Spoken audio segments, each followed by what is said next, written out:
வணக்கம். இன்றைய முக்கிய செய்திகள். மறைந்த பேரறிஞர் அண்ணா நினைவு தினத்தை முன்னிட்டு திருத்தணி முருகன் கோவிலில் சமபந்தி விருந்து. பக்தர்களோடு அமர்ந்து சட்டமன்ற உறுப்பினர் எஸ். சந்திரன் உணவு அருந்தினார்.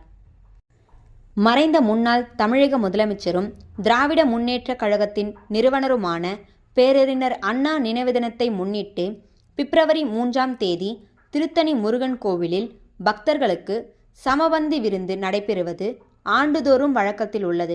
இந்த ஆண்டும் இந்த விழாவை சிறப்பாக திருக்கோயில் நிர்வாகம் சார்பாக ஏற்பாடு செய்திருந்தனர். அதிகாலையில் மூலவர் கடவுளுக்கு சிறப்பு அபிஷேகம் நடத்தி தங்க கவசம், பச்சைக்கல், மரகத மாலை அணிவிக்கப்பட்டு பூஜைகள் நடைபெற்றது. விசாக நட்சத்திரத்தை முன்னிட்டு இங்குள்ள சண்முகர் கடவுளுக்கும் சிறப்பு அபிஷேகம் நடைபெற்றது. தொடர்ந்து ஏற்றத்தாழ்வில்லாத அனைத்து பக்தர்களும் அமர்ந்து உணவு அருந்தக்கூடிய சமபந்தி விருந்து நடைபெற்றது. முன்னதாக அலங்கரிக்கப்பட்ட சுப்பிரமணிய சுவாமி முருகர் உற்சவர் படத்திற்கு தீபாராதனை நடத்தி சமபந்தி விருந்தை திருத்தணி சட்டமன்ற உறுப்பினர் எஸ். சந்திரன் துவக்கி வைத்தார். திருக்கோயில் இணை ஆணையர் க. ரமணி தலைமையில் அறங்காளர்கள் ஜி. உஷாரவி, வி. சுரேஷ்பாபு ஆகியோர் முன்னிலையில் நடைபெற்ற இந்த நிகழ்ச்சியில் அறுசுவை உணவோடு 1000க்கும் மேற்பட்ட பக்தர்கள் அமர்ந்து உணவு அருந்தினர்.